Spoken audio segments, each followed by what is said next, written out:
Okay.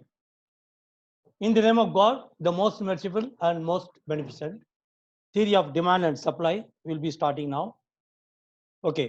First, as an introduction, we want to see the economic problem, that is scarcity and choice. இப்போ பொருளாதாரம் நம்ம படிக்கும்போது அது என்ன, அது அதனுடைய தேவை என்ன, அந்த படிப்பு இது ஒரு சமூக அறிவியல் சார்ந்த ஒரு துறை. It is a social science அப்படின்னு சொல்றோம் இல்லையா? அப்போ வந்து பொருளாதாரத்தில் நம்ம என்ன படிக்கிறோம்னா, த ரீசோர்சஸ், அதாவது இன்னைக்கு வந்து காற்று, நீர், நிலம் எல்லாமே ரீசோர்ஸ் தான். பட் எக்கனாமிக் ரீசோர்ஸுக்கும் ப்ரீ ரீசோர்ஸுக்கும் உள்ள வித்தியாசம் என்னன்னாக்கா, எக்கனாமிக் ரீசோர்ஸஸ் வந்து மணி இன்வால்வ்மெண்ட் இருக்குது. இப்போ எதா இருந்தாலும் பணம் கொடுத்தா தான் கிடைக்கும் அப்படிங்கிற மாதிரி உள்ளது. மற்றபடி எல்லாம் வந்து free resources. The economic is studying about the economic resources which is money or moneys work involved. So economic goods and services of need basic element for survival. எதுக்காக? நம்ம வாழ்வாதாரத்துக்காக உள்ள தேவை சம்பந்தப்பட்டது தான் நீடு. வாண்ட்னா எவ்ரிதிங் எல்ஸ், மீதி எல்லாமே நமக்கு தேவைக்கு மீறிய ஆசைகள்லாம் இருக்கும் இல்லையா, அதெல்லாம் சேர்ந்தது தான் வாண்ட். உதாரணமா, சிம்பிளான உதாரணத்துக்கு நான் போறேன். இப்போ ஒரு பையன் வீட்டில் என்ன பண்ணுவான், எனக்கு ரிபோக் ஷூ வேணும் அப்படின்ட்டு அடம்பிடிப்பான் தாப்பலாட்ட. அவனுக்கு என்ன வேணும்னா, காலுக்கு போட்டுக்கிறதுக்கு விளையாடுறதுக்கு ஒரு ஷூ, ஃபுட்பால் விளையாடுறதுக்கோ இல்லை ஸ்கூலுக்கு போகிறதுக்கோ ஒரு ஷூ வேணும். ஆனால் அவன் அதுதான் need, we need a shoe. ஆனால் what we want is Reebok shoe. ரிபோக்குங்கிற பிராண்ட் நேமை அவன் வாண்டா சொல்கிறான். இதான் நீடுக்கும் வாண்ட்டுக்கும் உள்ள வித்தியாசம். The economic analysis will clarify these points and accordingly divert the true picture and the people towards to the true need. Okay, அதுதான் வந்து நம்ம முக்கியமா அந்த அனாலிசிஸ்ல நம்ம தெரிஞ்சுக்கிட்டு படிக்க வேண்டிய விஷயம். இப்ப ஸ்கார்சிட்டி அண்ட் ரீசோர்சஸ் ரெண்டையும் பத்தி படிக்கணும். என்ன, வாட் இஸ் ஸ்கார்சிட்டி? ஸ்கார்சிட்டினா குறைச்சலா இருக்குன்னு சொல்றோம் இல்லையா, அதுதான் scarcity. Not having enough resources to satisfy all wants and needs. இப்போ நம்ம உலகத்தில் உள்ள பொருட்கள் எல்லாமே, அரிசி எடுத்துக்கிட்டா, கோதுமை எடுத்துக்கிட்டா, எதுக்காக நம்ம வந்து ஒரு விலை பணம் கொடுக்குறோம்னாக்கா, அது குறைச்சலா இருக்கு, எல்லாரும் அதுக்கு அதனுடைய தேவையை நோக்கி போறோம். அப்படிங்கும் போது காசு யார் கூட கொடுக்குறாங்களோ அவங்களுக்கு கடையில் கடத்தல மார்க்கெட்ல போயிடுது. இப்போ திடீர்னு சுகர், சர்க்கரை விலை ஏறி போகுது. எப்படி ஏறி போகுது? சர்க்கரை உற்பத்தி இல்லை வரவு, மார்க்கெட்டுக்கு வர்ற சர்க்கரை குறைஞ்சிருது, ஸ்கார்சிட்டி. அப்போ ஆனால் சர்க்கரை தேவை உள்ளவங்க நிறைய பேர் இருப்பாங்க. எல்லாரும் போய் மோதுறதுனால எல்லாரும் 2 கிலோ வாங்குறவங்களுக்கு 1/2 கிலோ அந்த மாதிரி குறைச்சி கொடுக்கும்போது சில பேர் காசு கூட கொடுத்து கேட்பாங்க. அப்போ அந்த வியாபாரி லாப நோக்கத்தில் கூட காசு கொடுக்குறவங்களுக்கு நிறையா கொடுக்கறது நடக்கும். இப்போ இதுதான் வந்து பொருளாதாரத்தை ஏற்றத்தாழ்வை ஏற்படுத்துது. So the scarcity, that means not having enough resources to satisfy all wants and needs. எல்லாரையுமே திருப்தி பண்ண முடியாது. And fundamental economic problem facing all society. இந்த ஸ்கார்சிட்டி, இந்த குறைச்சல்ங்கிற அந்த நிலை தான் எக்கனாமியினுடைய அடிப்படையான ப்ராப்ளம். இதனால தான் இந்த சமூகவியல்ல இந்த எக்கனாமியை பற்றி படிக்கிறோம். உலகமே அது எக்கனாமிக்கை பற்றி படிக்குது. அப்போ என்ன, இந்த அந்த குறைச்சலா இருக்கிறதுக்கு ஈடு செய்யக்கூடிய ரீசோர்சஸ் என்னென்ன இருக்குன்னா, லேண்டுனா உற்பத்தி செய்யக்கூடிய அளவுக்கு உள்ள லேண்டு குறைச்சலா இருக்கு. லேபர், உழைப்பாளி வர்க்கம் குறைச்சலா இருக்கு. கேபிட்டல், முதலீடு செய்யறதுக்கு வேண்டிய தொழில் மூலதனங்கள், பணம் எல்லாமே குறைச்சலா இருக்கு. மேனேஜ்மெண்ட், நிர்வாகம் பண்றதுக்குள்ள ஆளுமை சிறந்த மனிதர்களும் தேவை. இதெல்லாம் வந்து ரீசோர்சஸ். இந்த கொஞ்சோண்டு இருக்கிற அந்த லிமிட்டடா இருக்கிற இந்த ரீசோர்ஸத்தை வச்சு, குறைவா இருக்கிற இந்த ஸ்கார்சிட்டியை வச்சு மனிதர்களுடைய நீடையும் வாண்ட்டையும் எப்படி நாம் வந்து சாட்டிஸ்ஃபை பண்ண போறோம் அப்படிங்கிறது தான் the economic problem. Scarcity and choice. குறைச்சலா இருக்கு ஸ்கார்சிட்டி, சாய்ஸ். இப்படி குறைச்சலா இருக்கிறதுனால நம்ம என்ன பண்ணணும்? உதாரணமா, ஒரு குடும்பத்துல 2000 ரூபாய் பணம் இருக்குது, பிள்ளைக்கு பள்ளிக்கூடத்துக்கு வேண்டிய யூனிஃபார்மு, ஸ்கூல் புக்கு இதெல்லாம் நீடு. அவன் வாங்கி கேட்குற மற்ற கிரிக்கெட் பேட்டு, மற்ற ஜாமான்லாம், அது மாதிரி நிறைய ஜாமான், டாய்ஸ், இதெல்லாம் வந்து வாண்ட்டு. இப்போ ரெண்டுக்கு இடையில பேலன்ஸ் பண்ணி அந்த குடும்பம் எப்படி between the scarcity and choice அவங்க எப்படி டிசைட் பண்றாங்கிற கூட ஒரு எக்கனாமிக் டிசிஷன். பொதுவாகவே in business and throughout the world 3 basic questions are there. அந்த basic questions even partly by government also. What to produce, என்ன உற்பத்தி பண்ணணும். அது வந்து இந்த கன்சியூமரும் அதை பொருளை ப்ரொடியூஸ் பண்றவங்களும் சேர்ந்து என்ன வேணும், என்ன உற்பத்தி பண்ணணும். இப்போ மகசூல் எடுத்துக்கிட்டா அரிசி உற்பத்தி பண்ணணும்னு ஒருத்தர், சர்க்கரை உற்பத்தி பண்ணணும், துணி உற்பத்தி பண்ணணும். இப்படி ஒவ்வொரு ஊர்லையும் தே ஹேவ் டு டிசைட் அந்த ஏரியாவில் கிடைக்கிற ரா மெட்டீரியலை வச்சு வாட் டு ப்ரொடியூஸ். அவங்க ஒன்று. ரெண்டாவது question, how to produce, how we have to produce. அதாவது மனிதர்களை வச்சு மேனுவல் மேனேஜ்மெண்ட்டை வச்சு பண்ணுறதா, இல்லை டெக்னாலஜி யூஸ் பண்ணி பண்ணுறதா, அதெல்லாம் வந்து ஹவு டு ப்ரொடியூஸ், எப்படி பண்ணுறது. And then for whom to produce, யாருக்காக நாம் உற்பத்தி பண்றோம். அதாவது தொழிலாளர்களுக்கா, இல்ல பெரும் பணக்காரர்களுக்கா. அப்படின்னா என்ன அர்த்தம்? Luxury goods. லக்ஸுரி குட்ஸ்லாம் ரொம்ப ஆடம்பரமான பெரிய பணக்காரர்களுக்காக உள்ள குட்ஸ். இப்போ வந்து கார் தான் நமக்கு தேவை, நீடு. அதே சமயத்தில் பிஎம்டபிள்யூ காரு, அந்த மாதிரி பெரிய காரு அப்படின்னு சொன்னோம்னா அது வந்து ஒரு ஆடம்பரமான பகட்டான ஒரு விஷயம், லக்ஸுரி காரு. அப்போ வந்து நம்ம யாருக்கு உற்பத்தி பண்றோமோ அதை பொறுத்து நம்ம என்ன உற்பத்தி பண்ணணுங்கிறத தீர்மானிக்க முடியும். So for whom determine partly by purchasing power of buyers. வாங்கக்கூடிய சக்தி, பர்ச்சேசிங் பவர்னா வாங்கக்கூடிய சக்தி உள்ள பையர்களுக்காக நாம் வந்து இதை நம்ம முடிவு பண்றோம். அடுத்தது வந்து மாஸ்லோ தியரின்னு ஒன்று இருக்கு. அது எப்படின்னா மனிதனுடைய தேவை எப்படி இருக்கு அப்படிங்கிறத ஒரு ஒரு படித்தரத்தோட பார்க்கறது. ஃபர்ஸ்ட் வந்து psychological need, okay, physiological need, then safety need, then love and affection need, then esteem need and self actualization. இது வந்து it is not part of your subject, but ஆனா you have to understand just in the beginning. அதனால தான் இதை பத்தி உங்களுக்கு இந்த ஒரே ஒரு ஸ்லைடு தான், just to overview about economic. You just have to understand that. But உங்களுடைய சப்ஜெக்ட் மேட்டர்ல என்ன இருக்குங்கிறது நான் அப்பப்போ சொல்லிக்கிட்டு வருவேன். So you can also study from your study material and cover it. ஏன்னா the part of economic is very very less in your syllabus. இதுலேருந்து தான் உங்களுடைய மெயின் பார்ட் ஆரம்பிக்குது. So we are talking about theory of demand and supply. அதை பற்றி தான் பார்க்குறோம். What is demand? Demand is an economic principle referring to a consumer's desire to purchase goods and services. இதுதான் keyword. Demand என்ன? Consumer. கன்சியூமர்ல யாரு? நுகர்வோர்கள். நம்ம உற்பத்தி பண்ணலாம் நுகர்வோர்கள், கன்சியூமர். அந்த கன்சியூமருடைய ஆசை, டிசையர் டு இதை வாங்கணும், பர்ச்சேஸ் பண்றதுக்கு, ஒரு பொருளை வாங்குறதுக்கு அவன் எதுக்காக டிசைர் பண்றான் அப்படின்னு சொன்னா அதுதான் டிமாண்டுன்னு அர்த்தம். எனக்கு வந்து அரிசி 5 கிலோ வேணும் அப்படின்னா that is the demand. My demand is 5 kilo rice. So I am a consumer. My desire is to purchase rice and some services. Maybe அந்த மாவாக்குறது ஒரு சர்வீஸ் இருக்கு, மில்லில் கொண்டு போய் கொடுத்து அரைச்சு கொடுக்குற சர்வீஸ் இருக்கு, பெட்ரோல் ஸ்டேஷன்ல கிளீனிங் பண்றது ஒரு சர்வீஸ் இருக்கு, டாக்டர் சர்வீஸ், அட்வொகேட் சர்வீஸ், இதெல்லாம் services. So economics whenever we talk about purchasing or sales, it can be goods or services. அதனால நம்ம எப்பவுமே எழுதும் போது goods and services இல்லைன்னா goods and / or services அப்படி போட்டா ரொம்ப நல்லா இருக்கும். சில சமயத்துல கூட்ஸும் பொருளும் கொடுக்கும், அதோட சில சர்வீஸும் சேர்த்து கொடுப்பாங்க, பேக்கிங் பண்ணி கொடுக்குற மாதிரி. சில இதுல வந்து சர்வீஸ் மட்டும் சில கம்பெனில இருக்கும், சில கம்பெனில கூட்ஸ் மட்டும் இருக்கும். அதனால நம்ம எக்கனாமிக்ல எந்த பாராளும் எழுதும் போது நம்ம இந்த மாதிரி எழுத கத்துக்கிறது ரொம்ப நல்லது. Demand can mean either market demand or for a specific good. Market demand போது ஒரு அரிசிக்கு மட்டும் உள்ள டிமாண்டு, சர்க்கரைக்கு மட்டும் உள்ள டிமாண்டு, பருப்புக்கு மட்டும் உள்ள demand. So this is market demand for a specific good.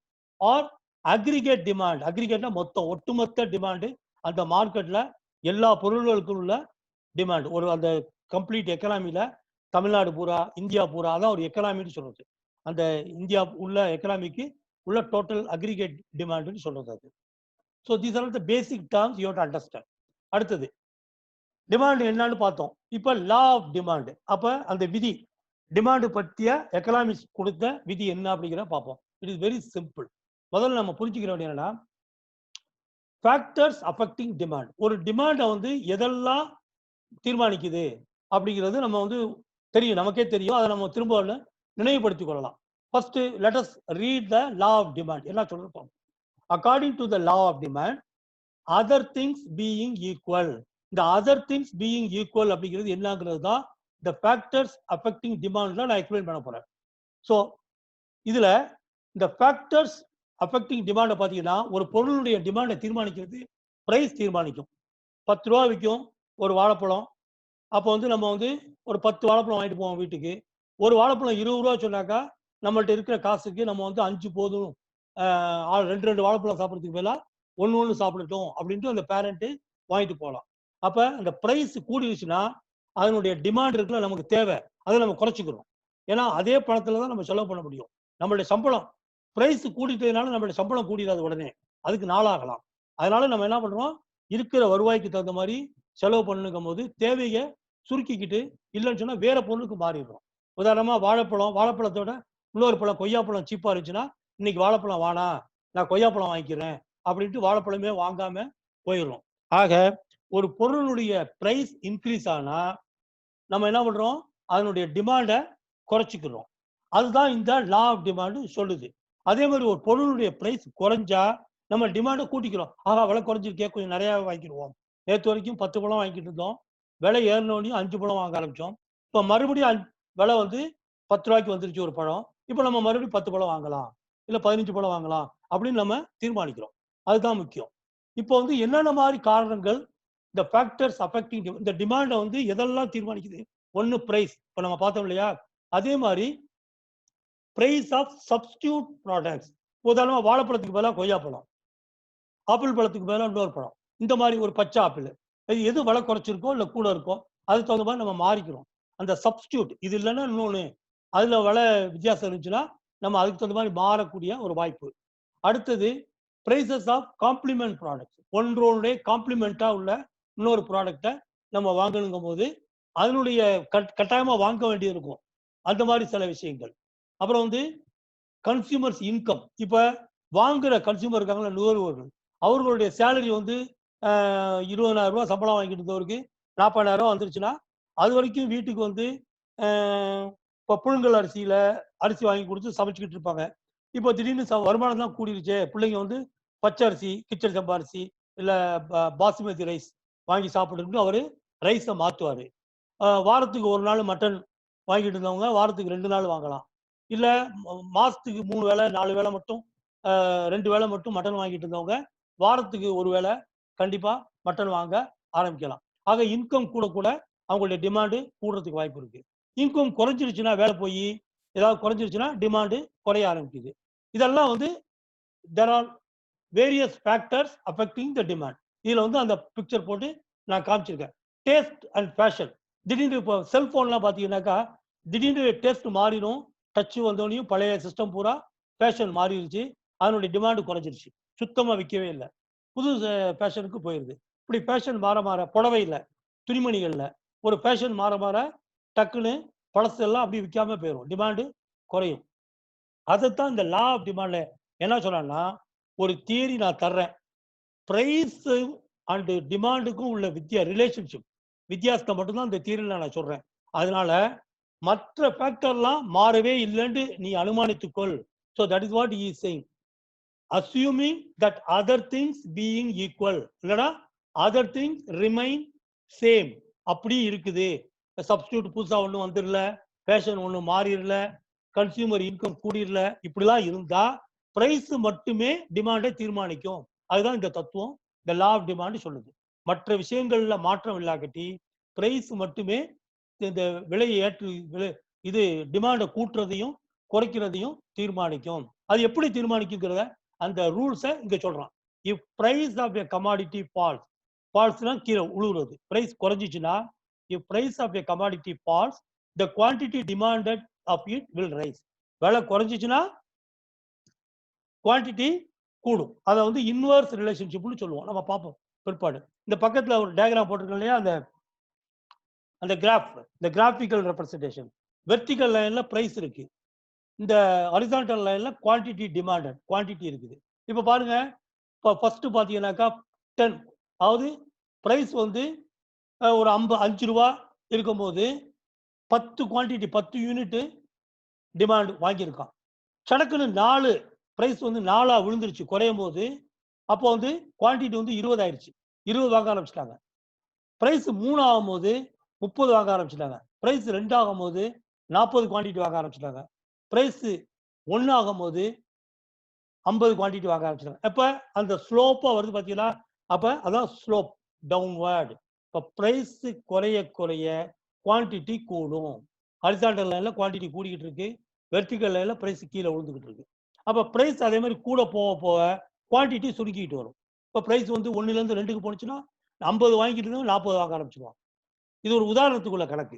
சரியா? எக்ஸாக்டா அப்படிதான் இருக்கும்ன்றதுல கொஞ்சம் குறையும், அவ்வளவுதான். கூட குறைச்சும் இருக்கும். இதுதான் வந்து the law of demand. நீங்க படிச்சு மெமரி பண்ணிக்க வேண்டியது இந்த கிராஃபிக்கை பார்த்துக்கங்க. இந்த ஃபேக்டர்ஸ் அஃபெக்டிங் டிமாண்டை பத்தி புரிஞ்சுக்கங்க. இந்த கிராஃபிக்ஸ் எப்படி இருக்கு? Slope downward. It is the inverse relationship. இன்வர்ஸ்னா என்ன? ஒன்னு கூடுனா இன்னொன்னு குறையுது, ஒன்னு குறைஞ்சா இன்னொன்னு கூடுதுல, ரெண்டும் வந்து ஆப்போசிட் ஆங்கிள் போகுதுல. That is called inverse relationship. அதை பத்தி நம்ம பார்க்க போறோம். ஸோ law of demand பத்தி, law of demand implies that there is an inverse relationship. பாத்தீங்களா? இன்வர்ஸ்னா ஸ்ட்ரைட்டா ஒரே ரெண்டு பேரலா போகாது. ரயில் தள்ள மாதிரி ஒன்னு ஒன்னு ஒரு டைரக்ஷன்ல போனுச்சுன்னா இது ஆப்போசிட் டைரக்ஷன்ல போகும். அப்போ பிரைஸ் ஏறிக்கிட்டு போனுச்சுன்னா டிமாண்ட் குறைஞ்சிட்டு வரும். பிரைஸ் குறைஞ்சிட்டு வந்துச்சுன்னா டிமாண்ட் கூடிட்டு போகும். அதான் inverse relationship between the price and quantity demanded. It describes the functional relationship between price and quantity demanded. The law of demand என்ன சொல்லுதுன்னா, எப்படி ஒர்க் ஆகும், பிரைஸ் சேஞ்ச் ஆனிச்சுன்னா டிமாண்ட் எப்படி சேஞ்ச் ஆகுதுங்கிறத பத்தி சொல்றது தான் இந்த லா ஆஃப் டிமாண்ட். அதனுடைய ஃபார்முலா வந்து dx equal function of p. அப்படின்னா என்ன அர்த்தம்னா ஒண்ணுமே இல்லைங்க. d means demand. டிமாண்டுங்கிறது x, any product, any good or சர்வீஸ்ங்கிறதுக்காக x. நம்ம மேத்தமெட்டிக்ஸ்ல படிச்சிருப்போம் இல்லையா? லெட் எக்ஸ் ஒய் அப்படிலாம் அது மாதிரி எக்ஸ்ன்னு சொல்றோம். அவ்வளவுதான், வேற ஒன்றும் இல்லை. இப்படிதான் இருக்குன்னு அவசியம் இல்லை. Demand of X equal functions of price. Price functions of பிரைஸ்னா பிரைஸ் எப்படிலாம் கூடுனுச்சுன்னா அதுக்கு தகுந்த மாதிரி டிமாண்டுடைய இது வந்து குறையும். ஃபங்க்ஷன் ஆஃப் பிரைஸ் வந்து குறைஞ்சிச்சுன்னா டிமாண்ட் கூடும் அப்படிங்கிற தியரியை தான் இங்க சொல்றோம். So among various factors affecting demand, நம்ம பார்த்தோம் இல்லையா முதல்ல அந்த பிக்சர்ல அந்த வேரியஸ் ஃபேக்டர்ஸ் இதெல்லாம் affecting demand. Price of a commodity is the most critical factor. இந்த எல்லா ஃபேக்டர்லையும் ஃபேக்டர்ஸ் அஃபெக்டிங் டிமாண்ட்ல பிரைஸ் தான் ரொம்ப முக்கியம். Okay, thus the demand of commodity is mainly determined by the price. மெயினாவே எக்கனாமிக்ல பிரைஸ் தான் முடிவு பண்ணுது, அந்த குவான்டிட்டி டிமாண்டை முடிவு பண்ணுது. ஸோ இப்போ இதனுடைய முழு வடிவத்தை பார்ப்போம். ஒரு உதாரணத்துல we will try to build a schedule of individual demand schedule. ஒரு தனி மனிதனுடைய டிமாண்ட் ஷெட்யூல் எப்படி இருக்கும் அப்படிங்கிறத ஷெட்யூல் பக்கத்துல டேப்லெட் போட்டு நம்ம பார்ப்போம். அப்புறம் அதுக்கு தகுந்த மாதிரி இந்த கிராஃப் எப்படி வருது அப்படிங்கிற பார்ப்போம். டிமாண்ட் ஷெட்யூல்னா என்ன? It shows the various quantities of the goods that are demanded at various levels of price. Price மாற மாற 5 ரூபாய்க்கு 10 குவான்டிட்டி, 4 ரூபாய்க்கு 20. இந்த டேபிள்ல பாருங்க இருக்குதுல, அதான். There are two types of demand schedule. தியரிட்டிக்கலா பிராக்டிக்கலாவும் individual demand schedule, market demand schedule. Individual demand ஷெட்யூல்னா ஒரு தனிநபருடைய பிஹேவியர் படி அந்த பிரைஸுக்கும் டிமாண்டுக்கும் எப்படி இருக்கு அப்படிங்கிற பாக்குறது. அந்த மார்க்கெட்ல வர கஸ்டமருடைய டோட்டல் எண்ணிக்கை அடிப்படையில் மார்க்கெட் டிமாண்ட் ஷெட்யூல் பார்க்கலாம். அது பிற்பாடு நம்ம பார்ப்போம். ஸோ இண்டிவிஜுவல் டிமாண்ட் ஷெட்யூல்ல it shows the various quantities of goods that are in the market. அப்போ என்ன பார்ப்போம்? 5க்கு 10 குவான்டிட்டி, 4 ரூபா பிரைஸுக்கு 20 இப்படி பார்க்குறோம். இதை கிராஃப்ல போடும்போது நம்ம முதல்ல பார்த்தோம் இல்லையா, price and quantity demand. So this is the graph. So என்னென்ன அசியூம் பண்றோம்? வாட் ஆர் த திங்ஸ் நம்ம அசியூம் பண்றோம்? கண்டிஷன்ஸ் நம்ம சொல்றோம் இல்லையா, other things being other things remain same, இல்லை அதர் திங்ஸ் பீயிங் ஈக்குவல் அப்படின்னு சொல்றோம் இல்லையா. அது என்னன்னு அப்படின்னு பார்த்தா, consumers income, no change in consumer income. அது இல்லாமல் இருந்தால் தான் இந்த தியரி ட்ரூ. இல்லைன்னா கன்சியூமர் இன்கம்னால கூட டிமாண்ட் மாறும். அதனால we have to assume. அதே மாதிரி கன்சியூமர்ஸ் ப்ரிஃபரன்ஸ், அந்த கன்சியூமர் சில பேருடைய விருப்பத்தை மாத்திக்கிடுவாங்க. நேற்று வரைக்கும் புழுங்கரிசி சாப்பிட்டவங்க இனிமேல் பச்சை சாப்பிடணும்னு மாத்திக்கிடுவாங்க. இந்த மாதிரி சில விஷயங்கள். ஃபேஷன், அப்புறம் பிரைஸ் ஆஃப் ரிலேட்டட் கூட்ஸ், இதெல்லாம் சேஞ்ச் ஆகல. Size, age, composition of sex, composition and sex ratio of the population. இப்போ வந்து ஆணுக்கு ஒரு விருப்பம் இருக்கும், பெண்ணுக்கு ஒரு விருப்பம் இருக்கும், குழந்தைகளுக்கு ஒரு விருப்பம் மாறும். இந்த ட்ரெண்டு மாறிக்கிட்டு இருக்கும். திடீர்னு யாராவது ஒரு திரைப்படத்துல ஒரு கதாநாயகி ஏதாவது சாப்பிட்டுருப்பான், இல்லை ஒரு மாதிரி ட்ரெஸ் போட்டிருப்பான், உடனே அந்த கலர் பிடிச்சி போயிடும். அப்புறம் அந்த மாதிரி சில விஷயங்கள்லாம் இருக்கு இல்லையா. அதே மாதிரி லேடிஸ்களுக்கு ஏதாவது ஒரு சினிமா பார்த்துட்டு அந்த மாதிரி கலர்ல அந்த புடவை பார்க்கணும் அப்படின்ட்டு அந்த டிமாண்ட், துணி குவாலிட்டி, இதெல்லாம் ஃபேஷன், இந்த மாதிரி எல்லாம் மாறிக்கிட்டே இருக்கும். The range of goods available to the consumers, அது ஒன்று. சில ப்ராடக்ட் பார்த்தீங்கன்னா ஒரு பர்டிகுலர் கம்பெனி ப்ராடக்ட்ஸ் வந்து ஒரே மாதிரி வந்துகிட்டே இருக்கும் நிறையா. ஒரு பர்டிகுலர் ப்ராடக்ட் பூரா கிடைக்கும். அப்ப எல்லாருமே அதுல அந்த ரேஞ்ச் ஆஃப் கூட்ஸ்ல அவங்க ரெடியா இருப்பாங்க. அதையே பழக்கப்பட்டிருப்பாங்க. அந்த மாதிரி சில கம்பெனி வந்து புதுசா ஒரே ஒரு ப்ராடக்ட் மட்டும் இருக்கும். அது அதனுடைய தொடர்புள்ள மற்ற பொருட்கள் வந்து இருக்காது. அதனால வந்து அதுக்கு உடனே போயிட மாட்டாங்க. The distribution of income and wealth of the community. இப்ப நம்ம ஏற்கனவே பார்த்தோம் இல்லையா? ஒரு தனி மனிதனுடைய இல்ல வந்து அந்த டோட்டல் சமுதாயத்தினுடைய வெல்த். இப்ப ஒரு காலத்துல மதுக்கூர் இருந்துச்சு. திடீர்னு மதுக்கூர் சமுதாயம் பூரா வளைகுடா நாடுகளுக்கு வந்தாங்க. சொத்து, பணம், வெல்த் எல்லாமே கூடுனுச்சு. உடனே நம்மளுடைய வாழ்க்கை தரம் கூடிருச்சு. டிமாண்டும் கூட ஆரம்பிச்சிடும். அதெல்லாம் இருக்குது. அதே மாதிரி கவர்மெண்ட் பாலிசி. கவர்மெண்ட் வந்து சில சமயத்துல மானியம் கொடுப்பாங்க. சப்சிடி குடுக்கிறது, கண்ட்ரோல் பண்றதுனால சில பொருளுக்கு வரி விதிப்பாங்க.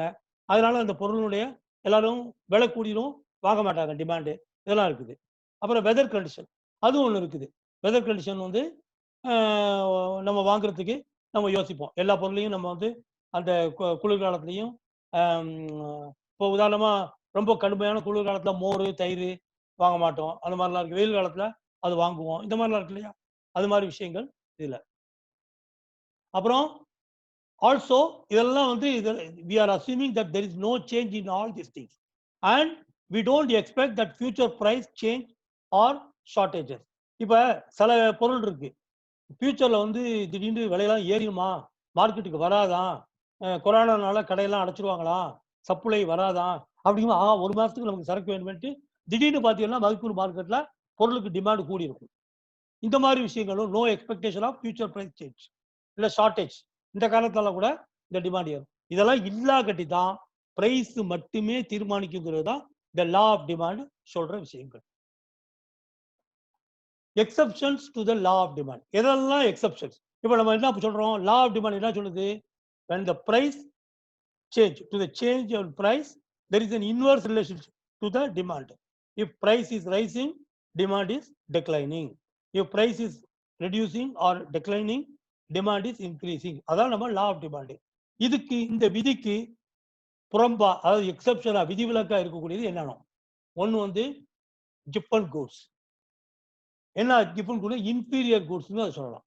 சர் ஜிப்பன் அப்படிங்கிறவரு அதில் வந்து இந்த கிப்பன் அப்படிங்கிறவர் வந்து இந்த டெஃபைன் பண்ணதுனால அவர் பேரை வச்சு கிப்பன் கூட்ஸ் அப்படின்னு நம்ம சொல்றோம். when the price fall அவர் என்ன சொல்றாரு? இன்ஃபீரியர் கூட்ஸா இருந்தா இப்போ வந்து சாதாரணமா லா ஆஃப் டிமாண்ட் என்ன சொல்லுது? பிரைஸ் குறைஞ்சா டிமாண்ட் குவான்டிட்டி கூடணும். நம்ம தேவை நிறைய நிறைய குவான்டிட்டி வாங்கணும். ஆனா அது இன்ஃபீரியர் அதாவது இன்ஃபீரியர்னா என்னன்னா குவாலிட்டி குறைச்சலா உள்ள தர குறைச்சலா உள்ளது.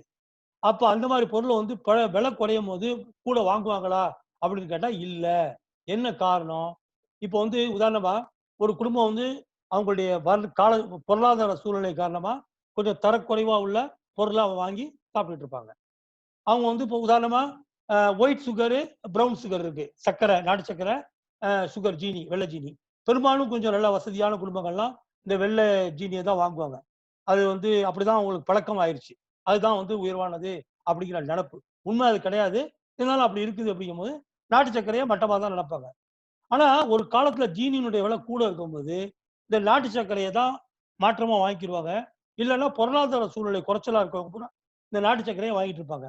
இந்த நாட்டு சர்க்கரை விலை இன்னும் குறையும் போது சரி நமக்கு தான் குறைஞ்சிருச்சு, விலை தான் குறைஞ்சிருச்சே அப்படின்ட்டு என்ன பண்ணுவாங்கன்னா, இப்போ ரூ. 100 நாட்டு சர்க்கரை வாங்குறவங்க விலை குறையிறதுனால ரூ. 50 வாங்கினா போதும்ட்டு ரூ. 50 வாங்கிட்டு மீதி ரூ. 50 அந்த ஒயிட் சுகர் வாங்குறதுக்கு செலவு பண்ணிக்குவாங்க. அந்த மாதிரி வந்து அப்படி கொஞ்சம் கொஞ்சமா அந்த பொருள்ல வந்து இன்ஃபீரியர் கூட்ஸா இருந்தா தரக்குறைவா குவாலிட்டி குறைச்சலா இருந்தா அதனுடைய விலை குறைஞ்சா கூட அதை வாங்க மாட்டாங்க. அதனுடைய வாங்குறதையும் டிமாண்டையும் குறைச்சிக்கிடுவாங்க. So that is what explain here. So let us read this. In the case of certain inferior goods called Gippen, named after Sir Gippen, when the prices fall, quite often less quantity will be purchased. விலை குறைஞ்சோனையும் இப்போ வந்து புல்கரிசி விலை குறைஞ்சோனையும் அதுக்காக புல்கரிசி நிறைய வாங்க ஆரம்பிச்சிட மாட்டாங்க. லா of demand சொல்லிருச்சு அப்படின்ட்டு. No, we will take only those that much and then remaining money we saved will be used for something else. கொஞ்சம் ஹையர் பிள்ளைகளுக்கு கொஞ்சம் வாரத்துக்கு ஒரு வாட்டினாலும் பச்சரிசி போட்டு ஏதாவது பிரியாணி பண்ணி கொடுப்போம் அப்படின்ட்டு அந்த அரிசிக்கு செலவு பண்ண ஆரம்பிச்சுவோம். So less quantity will be purchase than before because of negative income effect. என்ன நெகட்டிவ் இன்கம் எஃபெக்ட்? விலை குறைச்சதுனால நம்ம செலவு பண்றது வந்து 100 ரூபா கொடுத்து செலவு பண்றது இப்போ 50 ரூபா கொடுத்து வாங்கிடுவோம். அதனால மீதி 50 ரூபா நமக்கு லாபம் தானே, ஒரு இன்கம் தானே, அது இன்கம் மாதிரி தானே அது. நம்மளுடைய ஒரிஜினல் இன்கம் 100 ரூபா தான். ஆனா நமக்கு வந்து ஒரு 50 ரூபா ஒரு அனாமத்தா கிடைச்ச மாதிரி, ஏன்னா வந்து விலை குறைச்சதுனால. ஸோ அந்த எஃபெக்ட் இருக்கிறதுனால இந்த நம்ம வந்து வேற பொருளுக்கு நம்ம போயிடுறோம். So effect and people's increasing preference for a superior commodity. இந்த மாதிரி விலை குறைச்சனால சுப்பீரியர் உயர்வான கமாடிட்டியை நோக்கி நம்மளுடைய ப்ரிஃபரன்ஸ் போயிடும். So that is one of the things. உதாரணமா பிரெட்டு, ரைஸு, கோதுமை, இதெல்லாம் வந்து 2-3 குவாலிட்டி இருக்கு பிரெட்லாம். இப்போ வந்து மில்க் பிரெட் இருக்கு, நார்மல் பிரெட் இருக்கு. நார்மல் பிரெட் விலை குறைச்ச, அதை வாங்கி சாப்பிட்ற ஃபேமிலியும் இருக்கும். இப்போ கொஞ்சம் அது குறைஞ்சிருச்சு அப்படின்னு சொன்னா அதுலேருந்து சேவ் பண்ண காசை சரி 2 நாளைக்கு ஒரு வாட்டினாலும் மில்க் பிரெட் வாங்கி கொடுப்போம் அப்படின்ட்டு போறதுக்கு வாய்ப்பு இருக்கு. புழுங்கரிசி, பச்சரிசி, இந்த மாதிரி கோதுமையில பழத்துக்கு சம்பா கோதுமை அப்படிலாம் சொல்ல இல்லையா, அது மாதிரி இதுல எல்லாம் வந்து அந்த மாற்றங்களை நம்ம பார்க்கலாம். அடுத்தது ஆர்டிகிள்ஸ் ஆஃப் ஸ்னாப் அப்பீல். என்ன ஸ்னாப் அப்பீல்? பகட்டுக்காக, வீண் பெருமைக்காக, வெளியில பகட்டா காமிச்சுக்கணுங்கிறதுக்காக, அதான் வந்து ஸ்னாப் அப்பீல்னு சொல்றது. Sometimes certain commodities are demanded just because they happen in the expensive or prestige goods. விலை உயர்வான ஜாமான் பகட்டுக்கு நான் காமிக்கிறேன் அப்படின்னு சொல்லிட்டு சில பேர் கண்ணுக்கு ஒரு கண்ணாடி தேவைப்படும், ஆனால் ரேபான் கிளாஸ் தான் நான் போடுவேன் அப்படின்னு சொல்லிட்டு போடுவான். அதே மாதிரி ஷூல, ஷர்ட்ல இந்த மாதிரிலாம் இருக்குது. ஸோ அதான் ஸ்னாப் அப்பீல். மற்றவங்க முன்னுக்கு நான் பகட்டா காமிக்கணும், ஸ்னாப் அப்பீல்ங்கிறது அதான் காமிக்கணும் அப்படிங்கிறதுக்காக வாங்குறது. They satisfy the aristocratic desire to preserve exclusiveness for unique goods. Aristocratic அப்படின்னா என்ன அர்த்தம்னா மேல்தட்டு வர்க்கம் அப்படின்னு சொல்றோம் இல்லையா, இந்த சமூகத்துல ரொம்ப மேல்தட்டு வர்க்கம் அவங்களாம் எப்படிப்பா அப்படி சொல்லுவோம்ல, அந்த மாதிரி மேல்தட்டு வர்க்கம். அவங்க வந்து எப்பவுமே ஒரு நான் பரம்பரை பணக்காரனா, நான் இப்படிதான் இருப்பேன் அப்படின்னு ஒரு பந்தாக்க வீண் பெருமைக்காக செலவு பண்ணிட்டு இருப்பாங்க. அந்த மாதிரி கூட்ஸ் வந்து இந்த லா ஆஃப் டிமாண்டு அங்கே செல்லாது. விலை குறைஞ்சாலும் கூடுனாலும் அவன் வாங்கிட்டு தான் இருப்பான். ஏன்னா பகட்டு, அவன் விலை கூடி வச்சுக்கிறதுக்காக வாங்காம இருக்க மாட்டான், வாங்கி தான் ஆகணும். நான் எப்பவும் இந்த கலர் தான், இந்த சட்டை தான் போடுவேன், சில்க் சட்டை தான் போடுவேன்னா போட்டுட்டு இருப்பான். நான் பட்டுச்சேலை மட்டும் தான் கட்டுவேன் அப்படின்னு சொன்னாங்கன்னா அதை 5000, 10,000, 15,000 கொடுத்து வாங்குறவங்களும் இருந்துக்கிட்டு தான் இருப்பாங்க. வேற 1000 ரூபாய்க்கு கூட 500 ரூபாய்க்கு கூட புடவை இருக்கும். ஓகேயா? அது அடுத்தது ஸ்பெகுலேஷன். ஸ்பெகுலேஷன் என்னன்னாக்கா யூகம் சொல்ல முடியாது, யூக வணிகம் சொல்லுவாங்க. ஷேர் மார்க்கெட்லாம் இந்த பொருளை வாங்கி போடு, நாளைக்கு விலை ஏறிடுமா. இந்த ரியல் எஸ்டேட்ல நம்ம பார்ப்போம். ரியல் எஸ்டேட் திடீர்னு பார்த்தீங்கன்னா நிறைய பேர் ரியல் எஸ்டேட் லேண்டை வாங்குவாங்க. காரணம் என்னன்னா இன்னொரு 1 வருஷத்துல இல்லை ஒரு 6 மாசத்துல விலையெல்லாம் ஏறப்போகுதான் அப்படின்னு சொல்லிட்டு இன்னைக்கு வாங்கி வைப்பாங்க, நல்ல லாபத்துல விற்கலாம் அப்படின்ட்டு. அதே மாதிரி ஒரு பொருள் நாளைக்கு மார்க்கெட்ல வராது, ஷார்டேஜ் ஆகும், இல்லைன்னா விலை கூடும் அப்படின்னு தெரிஞ்சு வாங்குறதுக்கு பேரு ஸ்பெகுலேஷன். அப்போ வந்து இந்த லா ஆஃப் டிமாண்ட் விலை ஏற ஏற உடனே போய் வாங்கிடுவாங்க, ஏன்னா இன்னும் ஏறும்னு நினைச்சுக்கிட்டு வாங்கிடுவாங்க. அப்போ அந்த இன்வர்ஸ் ரிலேஷன்ஷிப் அங்கே பார்க்க முடியாது. So that is what it chase. So when people speculate about changes in the price of a commodity in the future, they may not act according to the law of demand. Inverse relationship அப்ப இருக்காது at the present price. Okay, when people are convinced that the price of particular commodity will rise still further, அவங்க convince ஆயிட்டாங்கன்னா இன்னும் விலை ஏறும்னு சொன்னா இன்னைக்கு வாங்கடா, இப்ப ஏறிக்கிட்டு இருந்தாலும் உடனே போய் வாங்கிடு, ஏன்னா நாளைக்கு ஏறும்போது நம்ம திரும்ப விற்று லாபம் சம்பாரிச்சுக்கலாம், இல்லைன்னா நமக்கு தேவைப்படும், நாளைக்கு போய் இன்னும் காசு கொடுத்து கூட கொடுத்து வாங்க முடியாது அப்படிங்கிறதுக்காக. So they will do that. They will not contract the demand. என்ன அர்த்தம் கான்ட்ராக்ட் த டிமாண்ட்னா? டிமாண்ட் தியரி படி என்ன சொல்லுது, பிரைஸ் இன்க்ரீஸ் ஆனா டிமாண்டை குறைக்கணும், அதான். அது மாதிரி குறைக்க மாட்டாங்க, அவங்க டிமாண்டை கூட்டிக்கிட்டே இருப்பாங்க, ஏன்னா விலை ஏற போது இன்னும் ஏறும், வாங்கணும் அப்படின்ட்டு. ஸோ இது ஒன்று ஸ்பெகுலேஷன். அடுத்தது consumers psychological bias or illusion. சில பேர் இருப்பாங்க, அவங்களுக்கு வந்து ஒரு மாதிரி ஒரு அவங்களுடைய இதுக்கு வந்து ஒரு முடிவெடுக்க முடியாது. முதல்ல அவங்க வந்து எப்பவுமே ஒரு பாரபட்சமாவே முடிவெடுப்பாங்க. அந்த மாதிரி உள்ளவங்களுக்கு வந்து ஒரு குழப்பத்துல முடிவெடுக்கிறது. இந்த மாதிரி உள்ளவங்களுக்கு வந்து இந்த லா ஆஃப் டிமாண்டா என்ன சொன்னாலும் விளங்காது. அவங்க ஒரு மாதிரி அவங்க எப்படி முடிவெடுக்காங்க கூட நமக்கு தெரியாது. And the consumer is wrongly biased against the quality of the commodity. With the price change, he may contract this demand with a fall in price. என்ன அர்த்தம்? ஒரு பர்டிகுலர் ப்ராடக்ட் வாங்கிட்டு போவோம், ஒரு எண்ணெயிலேயே வச்சுக்கோங்களேன், நான் பிராண்டை பற்றிலாம் பேசக்கூடாது, நிறைய என்ன பிராண்ட் இருக்கு, அதில் ஏதாவது ஒரு பிராண்ட் யூஸ் பண்ணிட்டு இருப்பாங்க வீட்டில். யாராவது ஒரு லேடியோ இல்லை யாராவது இன்னொருத்தர் வீட்டுக்கு வந்து விருந்தாளியோ அந்த எண்ணெயா வாங்குறீங்க, அது சரியில்லையே அப்படின்னு சொல்லியிருப்பாங்க. அது மனசுல உறுத்திக்கிட்டே இருக்கும். அது சயின்டிஃபிக்காக ரிசர்ச் பண்ணலாம் மாட்டாங்க, மனசுல உறுத்திக்கிட்டே இருக்கும், ஆனால் வாங்கிட்டே இருப்பாங்க. காரணம் விலை குறைச்சேன். ஆனா இன்னும் விலை குறையுதுங்கும் போது இல்ல அதனுடைய பிரைஸ் இன்னும் குறையுதுங்கிறதுக்காக அதை வாங்கணும்னு நிக்க மாட்டாங்க. உடனே சரி மார்க்கெட்ல அதுக்கு பதிலா உள்ள பொருளை தான் வாங்கணும். ஏன்னா they are biased against this commodity. அந்த மாதிரி உள்ள விஷயம். இப்ப பாருங்க தேர் ஆர் எக்ஸப்ஷன் பார்த்தா இந்த 4 item. Different goods, articles of snob appeal, speculation, consumer, psychological bias or illusion. இப்ப உங்களுக்கு ஒரு சின்ன நோட்ஸ் தரேன். இந்த எக்ஸாம் பாயிண்ட் ஆஃப் வியூல what you should understand. Examination வந்து உங்களுக்கு மல்டிபிள் சாய்ஸ் கொஸ்டின்ஸ், எல்லாமே multiple choice question and very basic foundation level things. Okay, இப்போ எப்படி இந்த இந்த ஒரு டாபிக்ல மட்டும் உங்களுக்கு எப்படி கேள்வி இருக்கலாம்னாக்கா, இப்போ வந்து what is not the exception to the law of demand அப்படின்னு கொடுத்துட்டு ஒரு 4 ABCD ஆப்ஷன் கொடுக்க இல்லையா, அதுல இந்த 4ல 3 ஆப்ஷன் கொடுத்துருவாங்க, 3 கொடுத்துருவாங்க. அப்புறம் இதுல வந்து மற்ற பிரைஸை கொடுத்து பிரைஸ் இன்க்ரீஸ் அந்த ஒரிஜினல் டிமாண்டுக்கு உள்ள இதை கொடுத்துருவாங்க. கொடுத்துட்டு நம்ம வந்து whether you are able to understand அப்படிம்பாங்க.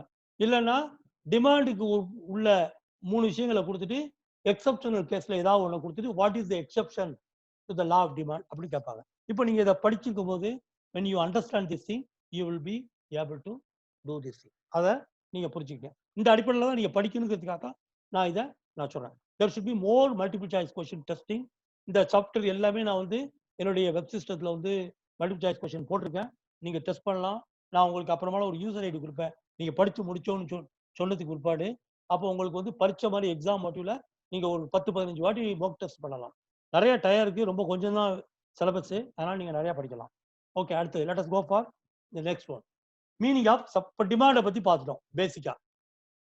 இப்ப அதே மாதிரி அதுக்கு அப்படி ஆப்போசிட் எப்படி கன்சியூமர்ஸுடைய தேவை தான் டிமாண்ட்.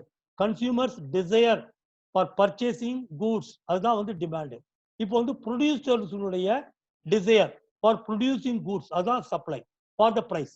அப்போ என்ன பார்ப்போம், supply represents how much the market can offer.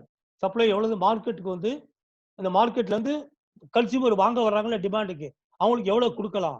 இப்ப நீங்க வந்து 100 மூட்டை அரிசி வாங்கணும்னு போகலாம் டிமாண்டுக்கு, ஆனா கடத்தல எத்தனை மூட்டை இருக்குங்கிறது சப்ளை அதுதான் சொல்லும். அதே மாதிரி இப்போ உங்க மாதிரியே வந்து இன்னும் 100 பேர் வருவாங்க மார்க்கெட்டுக்கு, அவங்க எல்லாருமே எத்தனை கடை 10 கடை இருக்கும், அந்த 10 கடையில உள்ள டோட்டல் குவான்டிட்டி அவைலபிள் தான் அந்த சப்ளை. இந்த 100 பேருக்கும் தேவை தான் வந்து டோட்டல் குவான்டிட்டி. இப்போ ரெண்டுக்கும் நடக்கிற போட்டியில தான் இந்த பிரைஸ் தீர்மானிக்கப்படுது. இதை பத்தி தான் நம்ம பார்க்க போறோம். The quantity supplied refers to the amount of a good producers are willing to supply when receiving a certain price. ஒரு பிரைஸுக்கு எவ்வளவு அமௌண்ட் குவான்டிட்டி அவங்க வந்து சப்ளை பண்ண ரெடியா இருக்காங்க அப்படிங்கிறது தான் இந்த சப்ளை. அந்த தியரி சப்ளை சொல்ற விஷயம். The supply of a good or service refers to the quantities of that good or service that producers are prepared to offer for sale at a set of prices over a period of time. இந்த மாசத்துக்கு எத்தனை மூட்டை நான் ரெடியா இருக்கேன் இந்த பிரைஸுக்கு. அப்போ என்கிட்ட வந்து சரக்கு வந்து 200 மூட்டை இருக்கும், ஆனா நான் என்ன பண்ணுவேன்னா 200 bags ஆஃப் ரைஸ் என்கிட்ட இருக்கு, but for today I will sell only 50 bags of rice for this price. Kilo வந்து 100 rupees இந்த ரேட்டு தான் கொடுப்பேன். அதுக்கு மேல நான் அரிசி கொடுக்கணும்னா 110 ரூபா 120 ரூபா தான் தருவேன் அப்படின்னு கூட நான் தீர்மானிக்க முடியும். So at a given price how much quantity is available that is the supply. எனக்கு ஆக்சுவல் ஸ்டாக் வந்து 200 மூட்டை இருக்கலாம், ஆனா நான் மார்க்கெட்ல குறிப்பிட்ட பிரைஸுக்கு எத்தனை மூட்டை விற்க ரெடியா இருக்கணும் அது மட்டும் தான் சப்ளை. இந்த எக்கனாமில சப்ளைன்னு அர்த்தம். அதுதான் அந்த உதாரணத்தில் நம்ம புரிஞ்சுக்கணும். Supply means a schedule of possible prices and amounts that would be sold at each price. இதுதான் meaning. The stock of goods available in the market and producers willingness to offer at a offer the supply at a given price are two different things to be noted. என்ன அர்த்தம், நான் சொன்ன உதாரணம் தான். என்கிட்ட 200 metre அரிசி இருக்கலாம், ஆனா I want to give only 50 bags of rice for the market at the given price per kilo 100 rupeesங்கிற ரேட்டுக்கு. ரிமைனிங் அப்படி இருக்கும், விலை ஏறுனா நான் கொடுப்பேன், இல்லைன்னா வேற ஊருக்கு நான் ஏற்றி விட்டுருவேன் அப்படின்னு நான் நினைக்கலாம். That is my wish. அப்போ அந்த மார்க்கெட்டுக்கு மதுக்கூர் மார்க்கெட்டுக்கு சப்ளைக்கு only 50 bags of rice, not 200 bags of rice அப்படி நம்ம புரிஞ்சுக்கணும். இப்ப லா ஆஃப் டிமாண்ட் பார்த்தோம் இல்லையா, அதே மாதிரிதான் லா ஆஃப் சப்ளை. இது எப்படி அப்படிங்கிற பார்ப்போம். According to the law of supply other thing இதுலயும் அதே மாதிரி அதர் திங் எப்படி டிமாண்டுக்கு various factors were behind the demand, இங்க வந்து various factors are for supply. அது என்னன்னு நம்ம பார்ப்போம். If price of a commodity rises, ஒரு பொருளுடைய விலை கூடுனுச்சுன்னா the quantity supplied of it will rise. இது வந்து டைரக்ட் ரிலேஷன்ஷிப். அது டிமாண்ட் எப்படி இன்வர்ஸ் ரிலேஷன்ஷிப். எப்படி பிரைஸ் கூடுனா வாங்கக்கூடிய டிமாண்ட் வந்து குறையும், பிரைஸ் குறைஞ்சா டிமாண்ட் கூடும். அது அங்க. இங்க சப்ளை வந்து ஏன்னா ப்ரொடியூசர் லாபம் சம்பாதிக்க தானே, விலை கூடுனா நான் சப்ளையும் கூட்டுவேன் மார்க்கெட்ல. இப்ப நான் சொன்ன அரிசி உதாரணத்துக்கு விலை 100 ரூபா, இப்ப 110 ரூபாய்க்கு வாங்குறதுக்கு நிறைய கஸ்டமர் ரெடியா இருந்தாங்கன்னா நான் 50 மூட்டையும் 100 மூட்டையும் ஆக்கிடுவேன் மார்க்கெட்ல. ஏன்னா எனக்கு 10 ரூபா லாபம் இருக்கு. அப்புறம் இன்னும் நிறைய பேர் போட்டி போட்டு நிறைய பேர் அரிசி வேணும்ட்டு வந்து ஆரம்பிச்சோன்னா 120 ரூபா தரியா, ஓகே 200 மூட்டையும் போடும் மார்க்கெட்டுக்கு. ஸோ விலை கூட கூட சப்ளை குவான்டிட்டியும் கூடுது இல்லையா? அதே மாதிரி விலை குறைஞ்சிச்சுன்னா ஓகே இன்னைக்கு விற்க வேணாம், கடையை சாத்துறா, இழுத்து போடு, நாளை பார்த்துக்குருவோம் அப்படின்னு போறதுக்கு. So supply quantity will also be reduced. அதான் வந்து so other things being equal, if price of a commodity rises, the quantity supplied of it will rise, and if price of the commodity falls, the quantity supplied will decline. இதான் அந்த meaning. So law of supply implies that there is a direct relationship. டிமாண்ட்ல வந்து inverse relationship, இங்க direct relationship. இந்த வித்தியாசத்தை புரிஞ்சுக்க. இது கூட multiple choice கொஸ்டின்ல வரும். The law of supply has a inverse relationship, direct relationship, no relationship, அப்படிதான் கேட்பான். நீங்க அதான் புரிஞ்சுக்கணும். Direct relationship between the price and quantity. Okay. In this statement, change in price is the cause and change in supply is the effect. அந்த price கூடுனுச்சுன்னா supply கூடுது இல்லையா, அதான் effect. அங்க அடிச்சா இங்க வலிக்குதுன்னு சொல்ற மாதிரி, அங்க பிரைஸ் ஏறுனா அங்க சப்ளை ஏறிடுது. அதான் அந்த ஃபர்ஸ்ட் அந்த பிரைஸ் ஏறுறது தான் cost. That cost the increase of the price caused the increase of the supply, which is the effect. Okay, அதை நம்ம புரிஞ்சுக்கணும். The price rise leads to increase in supply and not otherwise. முக்கியம் தான். எப்படின்னா இந்த price rise leads to increase in supply அப்படின்னா விலை கூட கூட கூட கூட கூட சப்ளை வந்து கூடிக்கிட்டு இருக்கும். ஓகே, பிரைஸ் குறைய குறைய சப்ளை குறையும்னு நம்ம சொல்லிட முடியாது. அதே சமயத்துல இங்க இந்த இடத்துல நம்ம மீனிங் நம்ம என்ன பார்க்கறோம்னாக்கா, பிரைஸ் வந்து இந்த சப்ளையை தீர்மானிக்குது. ஒன்னு பாயிண்ட் நம்பர் 1, பிரைஸ் வந்து இன்க்ரீஸ் ஆக சப்ளையை தீர்மானிக்குது. அதே சமயத்துல எல்லா வகையிலுமே வந்து நாட் அதர்வைஸ், எல்லா வகையிலுமே அந்த பிரைஸ் வந்து சப்ளையை தீர்மானிக்காது. நம்ம அதை நம்ம பார்க்க போறோம். At higher prices there may be greater incentive to the producers to produce and sell more. என்ன காரணம், ஏன் இன்க்ரீஸ் ஆகுது அப்படின்னா விலை கூட கூட அவங்களுக்கு லாபம் கிடைக்குது. There may be greater incentive to the producers to produce and sell more. அதனால அவங்க நிறைய உற்பத்தி பண்ணுவாங்க. அதனால they are doing that. So let us see that things. What are the condition that the other things remain same? என்னென்ன condition? No change in the price of factors production. Factors of production என்ன? ஒரு பொருளை உற்பத்தி பண்றதுக்கு factors of production ஒன்னு land, அடுத்தது labour, அடுத்தது capital, அடுத்தது மேனேஜ்மெண்ட். இந்த 4ம் கண்டிப்பா இருக்கணும். அது எது எடுத்தாலும் உதாரணமா அரிசி ப்ரொடியூஸ் பண்றோம்னு வச்சுக்கோங்களேன். அப்போ வந்து என்னன்னா ஃபர்ஸ்ட் லேண்ட்ல வந்து எல்லாமே வந்து அடக்கம். லா மெட்டீரியல், நம்ம வயல் வயக்காடு அந்த மாதிரி உள்ள உற்பத்தி ஆகிற இது எல்லாமே லேண்டில் அடக்கம். ரா மெட்டீரியல் எல்லாமே அந்த லேண்ட்ல வந்துடும். அதே மாதிரி லேபர், அதை வந்து நமக்கு கூலி ஆட்கள் பணியாட்கள் வேணும், லேபர் கேட்டகரி நமக்கு வேணும். அடுத்தது கேபிட்டல், அந்த அரிசியை உற்பத்தி பண்றதுக்கு மெஷினரி, ஒரு முதலீட்டாளர் எல்லாமே ஒரு ரைஸ் மில், அதெல்லாம் நமக்கு வந்து கேபிட்டல்ல வந்துடும். அதை நிர்வாகம் பண்றதுக்கு ஒரு மேனேஜ்மெண்ட், இதெல்லாம் இருந்தால் தான் இந்த ப்ரொடியூசர் பண்ண முடியும். அதே மாதிரி ஒரு ஃபர்னிச்சர் மார்ட் எடுத்தாலும் லேண்டில் வந்து ரா மெட்டீரியல் எல்லாமே வந்துடும், இடம் ஃபேக்டரிக்கு எல்லாமே லேண்டில் வந்துடும், மரம் எல்லாமே அதில் வந்துடும். அப்புறம் கேபிட்டல் வந்து அந்த இன்வெஸ்ட்மெண்ட்டு எல்லாமே மெஷினரி முதலீடு எல்லாம் வந்துடும். அப்புறம் வந்து management there will be somebody owner, management, supervisors எல்லாம் அங்கே இருப்பாங்க. லேபர் சப்போஸ் கார்பெண்டர், லேபரர்ஸ் நிறைய பேர் இருப்பாங்க. இது மாதிரி எக்கனாமிக் படி இந்த ரீசோர்சஸ்ல land, labour, capital, management are the factors of production. இப்போ இந்த ஃபேக்டர்ஸ் ஆஃப் ப்ரொடக்ஷன் அதுவும் வந்து அதனுடைய ஃபேக்டர்ஸ் ஆஃப் ப்ரொடக்ஷனுடைய காஸ்ட் இன்க்ரீஸ் ஆனா கூட ஆட்டோமேட்டிக்கா சப்ளை வந்து குறையலாம். ஏன்னா வந்து திடீர்னு விலை லேபர் 500 ரூபா நாள் சம்பளம் வாங்கிட்டு இருந்த லேபர் வந்து 1000 ரூபா தந்தா தான் நான் வருவேன் அப்படிம்பான். 10 பேர் வேலை பார்த்துட்டோம்ல 5 பேர் வரமாட்டாங்க. அப்போ வந்து ப்ரொடக்ஷன் குறைய ஆரம்பிச்சிடும், சப்ளை குறைய ஆரம்பிச்சிடும். அதனால தான் இந்த தியரியை பொறுத்த வரைக்கும் தீஸ் திங்ஸ் நோ சேஞ்சுன்னு நம்ம அசியூம் பண்ணிக்கிட்டா பிரைஸ் மட்டுமே இந்த தியரியா டைரக்ட் ரிலேஷன்ஷிப்ல காமிக்கும் அப்படிங்கிறது தான் இந்த லா ஆஃப் சப்ளை தியரி. அதே மாதிரி இப்போ ஒன்றுனா no change in the state of technology என்ன அர்த்தம்? மேனுவலா பார்த்துக்கிட்டு இருக்கிறத மெஷினரி போட்டு கன்வேயர் பெல்ட்ஸ் எல்லாம் பார்க்கலாம், ஃபேக்டரியில பார்க்கலாம். இந்த கயிறு திரிக்கும் ஃபேக்டரிலாம் பார்த்தீங்கன்னாக்கா முதல்ல வந்து ஆட்கள் கொண்டு வந்து போட்டுக்கிட்டு இருப்பாங்க மட்டையை எல்லாம். இப்போ பார்த்தீங்கன்னா ஒரு பெல்ட் மாதிரி லிஃப்ட் மாதிரி போய்கிட்டு இருக்கும். அதில் தூக்கி மட்டையை போடுவாங்க, மேலே போய் அடிச்சு பஞ்சாயி இந்த பக்கம் வந்து விழுவும். அதே மாதிரி ரைஸ் மில்லில் பார்க்கலாம், கரும்பாலையில், எங்கே பார்த்தாலும் டெக்னாலஜி யூஸ் ஆகுறது. டெக்னாலஜி யூஸ் பண்ணி வந்து மனிதர்களுடைய லேபரை குறைச்சிடுறது. இதனால ஃபாஸ்டா எஃபிஷியண்டா ஃபாஸ்டா நிறைய ப்ரொடியூஸ் பண்ணலாம். இந்த மாதிரி காரணங்கள். அப்புறம் வந்து நம்பர் ஆஃப் ஃபர்ம்ஸ் இந்த மார்க்கெட். ஒரே மார்க்கெட்ல நிறைய பேர் உற்பத்தியாளர்கள் வந்துட்டாங்கன்னாக்கா சப்ளை வந்து காம்படிட்டிவா நிறைய கிடைக்க ஆரம்பிச்சிடும். அதே மாதிரி கோல்ஸ் ஆஃப் த ஃபார்ம். ஒரு கம்பெனி வந்து என்ன காரணத்தால வெறும் லாபம் மட்டும் சம்பாதிக்கணுமா, இல்ல சமூக நலனோட உற்பத்தி பண்ணி கொடுக்கணுமா அப்படிங்கிற காரணங்கள்லாம் இருக்கு இல்லையா? அந்த காரணத்தினால சில ப்ராடக்ட்ஸ் வந்து உற்பத்தி ஆகலாம். விலை அது மாதிரி சில விஷயங்கள். அப்புறம் வந்து sellers expectation regarding future prices. நாளைக்கு விலை ஏறும்னு நினைச்சு விற்கிறவங்க நிறைய பொருட்களை தயாரிக்க ஆரம்பிக்கலாம். அப்புறம் வந்து tax and subsidy policy of the government. Government வந்து ஒரு பொருளுக்கு வரி நிர்ணயிக்கிறதுனாலயோ இல்ல மானியம் கொடுக்கறதுனாலயோ உற்பத்தி கூடலாம். அப்புறம் வந்து பிரைஸ் ஆஃப் அதர் குட்ஸ். மற்ற பொருள், அதாவது சமமான மற்ற, இப்போ எண்ணெயெல்லாம் எடுத்துக்கிட்டா சிறந்த உதாரணம். ஒரு ப்ராடக்ட், ஒரு ஆயில்னா சில பேர் வந்து தேங்காய் நல்லெண்ணெய் விலை கூடி போச்சுனாக்கா தேங்காய் எண்ணெய் யூஸ் பண்ண ஆரம்பிச்சுடுவாங்க, இல்லைன்னா கடலை எண்ணெய் யூஸ் பண்ண ஆரம்பிச்சுடுவாங்க.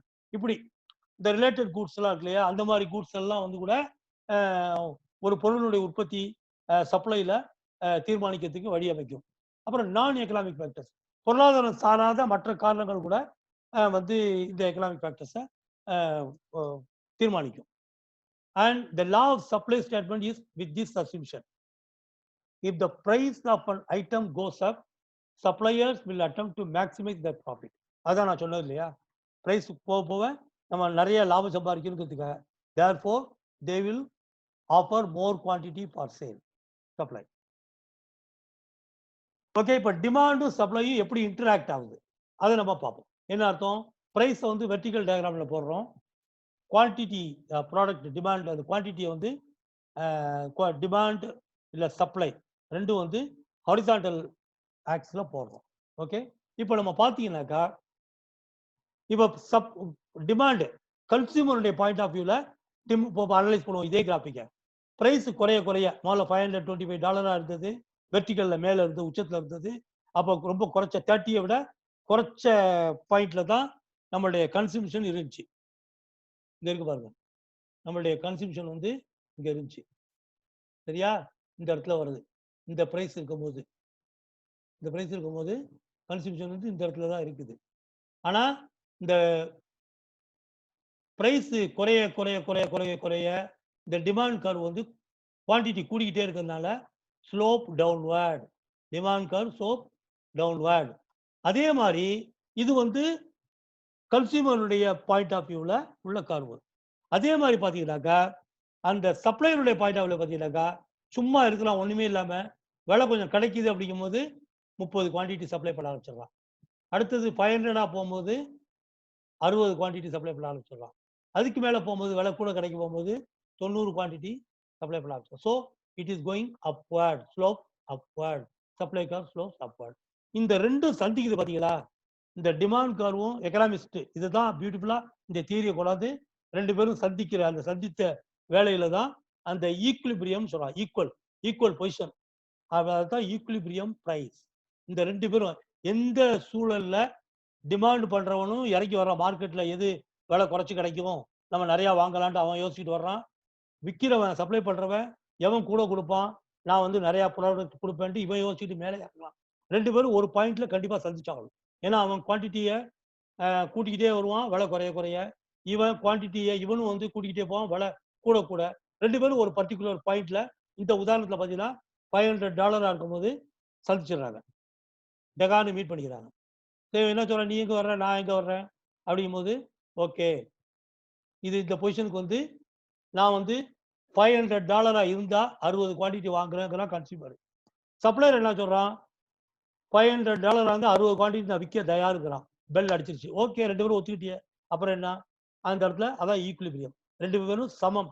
சப்ளை பண்றதுக்கு ரெடியா இருக்கிறதும் அந்த வாங்குறதுக்கு உள்ள டிமாண்டும் equal. Supply equal demand. This is called equilibrium price.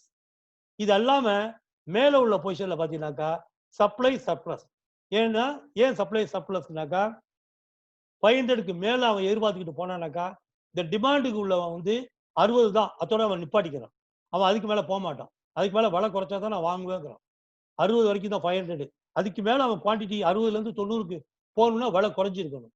அதே சமயத்தில் சப்ளைக்காரன் 500க்கு மேல பழம் கிடைச்சா தான் நான் குவான்டிட்டி கூட தருவேன்பா. அதனால விற்காம கிடக்கும். So that is why supply சர்ப்ளஸா இருக்கும். அதே மாதிரி கீழே பார்த்தீங்கன்னாக்கா டிமாண்ட் உள்ளவன் விலை குறைச்சா நான் வாங்குறேன், எனக்கு இன்னும் தேவை இருக்கு, நான் வாங்க போறேன் அப்படி சுத்திட்டு அலைவான். ஆனா விற்கிறவன் வந்து 60 குவான்டிட்டிக்கு மேல நான் விற்கிறதுக்கு ரெடி இல்லை, எனக்கு $500 மேல கிடைச்சாதான் தருவேன்னு சொல்லுவான். அதனால அங்க ஷார்டேஜ் ஏற்பட்டு போயிடும். மார்க்கெட்ல தேவையான ஷார்டேஜ் ஏற்படுது. அதுதான் வந்து. So the demand along with supply determines the actual prices of இதுதான் இந்த டிமாண்ட் கர்வும் இந்த சப்ளை கர்வும் தான் பிரைஸையும் குவான்டிட்டி டிமாண்டடையும் குவான்டிட்டி டிமாண்டட் ஆர் சப்ளைடையும் தீர்மானிக்குது. This is called equilibrium price. This is called the equilibrium price where the demand and supply curves intersect. ரொம்ப முக்கியமான தியரி. 2 தியரி, ஒன்று லா ஆஃப் டிமாண்ட், இன்னொரு லா ஆஃப் சப்ளை. ரெண்டையும் கொண்டாந்து ஜாயின் பண்ணி இங்க நம்ம புரிஞ்சுக்கிறோம். At equilibrium there is no shortage or surplus unless a determinant of demand. இப்போ நான் சொன்னேன் இல்லையா, இந்த ஈக்குலிபிரியம் பிரைஸ்ல மட்டும் சப்ளை ஷார்டேஜும் சப்ளை சர்ப்ளஸும் கிடையாது, ஷார்டேஜும் கிடையாது. ஏன்னா டிமாண்டும் சப்ளையும் சமமாயிருச்சு. அந்த ஒரு காரணம். If supply is surplus, then products either lower the price or reduce production. இப்போ சப்ளை சர்ப்ளஸ் ஆச்சுன்னா என்ன பண்ணுவான் ப்ரொடியூசரு? இப்போ ஃபேக்டரியை நிப்பாட்டிக்கிடுவான் கொஞ்ச நாள். சரி உற்பத்தியை நிப்பாட்டுறா அப்படின்ட்டு. இல்லைன்னு சொன்னா சரி வித்தே ஆகணும், வேற வழி இல்லைன்னு விலையை குறைக்க ஆரம்பிச்சிருவான். அப்படிதான் அந்த மார்க்கெட்டை அவன் கண்ட்ரோல் பண்ண முடியும். ஓகே, இப்போ இப்போ நம்ம பார்த்த உதாரணத்தை இன்னும் வந்து ஒரு டேபிள் அரேஞ்ச்மெண்ட்ல நம்ம பார்க்க போறோம். அதே உதாரணத்தை ஒரு இதா பார்ப்போம். எப்படின்னா இதுல பாத்தீங்கன்னாக்கா இந்த பிரைஸ் வந்து ஒரு டேபிள்ல போட்டிருக்கோம் பிரைஸ்.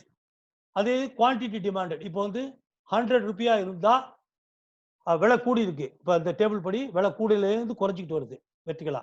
அப்போ 100 இருந்தா 100 ரூபாவா இருந்தா 5 கிலோ தான் வாங்குவேன். ஏதோ ஒரு ப்ராடக்ட், அரிசியோ கோதுமை ஏதோ ஒன்று இருக்கட்டும். அது அதே சமயத்தில் சப்ளை பண்றவன் என்ன சொல்றான், நான் வந்து 100 ரூபா அப்படிங்கும்போது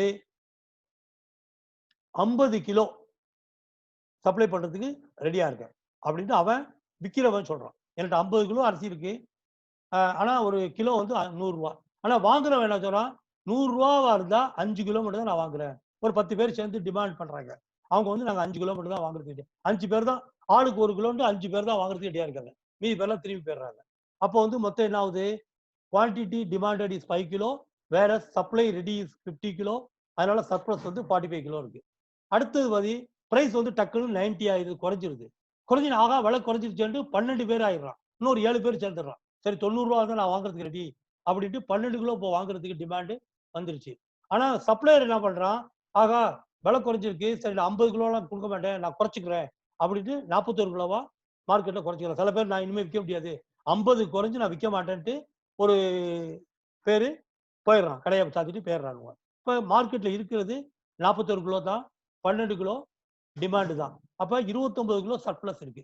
இதே அடிப்படையில் பாத்தீங்கன்னாக்கா பிரைஸ் 70 ரூபாவா வரும்போது டிமாண்ட் வந்து 22 கிலோ, குவான்டிட்டி சப்ளைடு வந்து 28 கிலோ, அப்பவும் சர்ப்ளஸா 6 கிலோ இருக்கு. இப்போ இந்த ரெட் லைனை விட்டுருங்க, இன்னும் பிரைஸ் இறங்குனதா பார்ப்போம். கீழே இருந்து வாங்க. 10 ரூபாவா இருக்கும் போது 55 பேர் வாங்குறதுக்கு ரெடியா இருக்கான். ஆனா 5 பேர் தான் விற்கிறதுக்கு ரெடியா இருக்கான். 20 ரூபா கூடும் போது ஒன்று 4 பேர் சரி விலை கொஞ்சம் கூடிக்கிட்டு இருக்கு, நம்மளும் விற்போம் 9 பேர் ரெடி ஆயிட்டான். அப்ப 50 பேர் வாங்குறதுக்கு 50 கிலோ வாங்குறதுக்கு ரெடியா இருக்கான். அப்ப ஷார்டேஜ் வந்து 41 கிலோ ஷார்டேஜ். இப்படி போகும்போது பிரைஸ் 50 ரூபாவா இருக்கும்போது 34 கிலோ டிமாண்ட் ரெடியா இருக்கு, 22 கிலோ தான் சப்ளை இருக்கு. அப்ப ஷார்டேஜ் வந்து 12 கிலோ. டக்குன்னு மார்க்கெட் வந்து 60 ரூபால வந்து நிக்குது. 60 ரூபால நிற்கும் போது 25 பேர் வாங்குறதுக்கு ரெடியா இருக்கான், 25 பேர் விற்கிறதுக்கு ரெடியா இருக்கான். No surplus, no shortage. இதுதான் வந்து ஈக்குலிபிரியம் அனலைஸ். இதுதான் வந்து இந்த டிமாண்ட். இதை வந்து டிக்யூங்கிறதெல்லாம் நீங்க ஒன்றும் confuse பண்ணிக்கிறோம்னா, demanded quantity demand quantity அப்படின்னு எழுதுறதுக்கு பதிலா DQ அப்படின்னு எழுதிருக்கேன். D for demand, Q for quantity. Supply quantity, S for supply, Q for quantity. இது உங்களுக்கு புரிஞ்சுக்கிறதுக்காக நீங்க எக்ஸாம்ல இப்படி எழுதணும்னு அவசியம் இல்லை. நான் உங்களுக்கு சும்மா ஷார்ட்டா திரும்ப வேர்ட்ஸ் நீங்க போட இடம் பார்த்தாதுக்கிறதுக்காக அப்படி போட்டுக்கிட்டேன். பிரைஸ் P அந்த மாதிரி. அப்ப demand for quantity equal supply for quantity. இந்த பர்டிகுலர் ரெட் இந்த பார்ட்ல பாத்தீங்கன்னா பிரைஸ் 60 இருக்கும்போது ஈக்குலிபிரியம் பிரைஸ்ங்கிறத நம்ம தீர்மானிக்கிறோம். At any other price level there is either shortage or surplus. இது ஒரு டயக்ராம், நீங்க நல்லா பார்த்து வச்சுக்கோங்க. இந்த மாதிரி ஒரு டயக்ராம் கொடுத்து மல்டிபிள் சாய்ஸ் கொஸ்டின்ல ஒவ்வொரு ஸ்கிரீன் நடத்தும் போது எக்ஸாம் பாயிண்ட் ஆஃப் வியூல உங்களுக்கு சொல்லிட்டே போவேன், அப்பதான் உங்களுக்கு புரியும், அதுக்காக சொல்லுவேன். உங்களுடைய எக்ஸாம் பாயிண்ட் ஆஃப் வியூ என்னன்னா 15 கொஸ்டின் வந்து 2 மார்க் கொஸ்டின் 30 மார்க் கிடைக்கும். ஒரு 20 கொஸ்டின் வந்து 1 மார்க் கொஸ்டின், மல்டிபிள் சாய்ஸா ரெண்டுமே.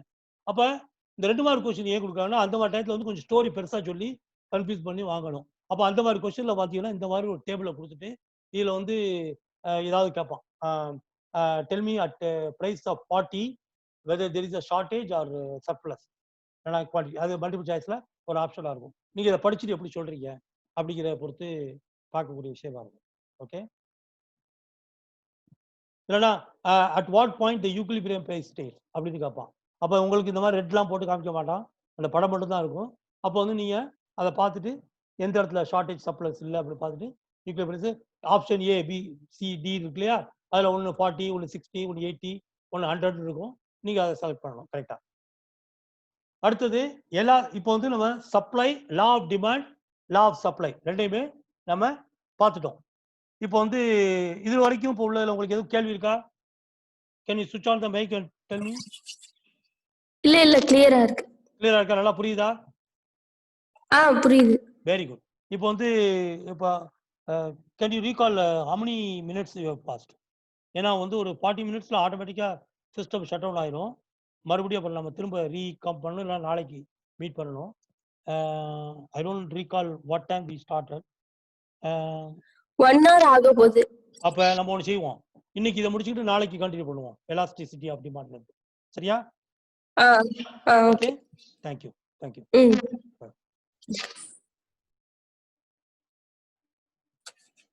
அஸ்ஸலாமு அலைக்கும். வலைக்கும் அஸ்ஸலாம் வரஹ்மத்துல்லாஹி வபரகாத்துஹு.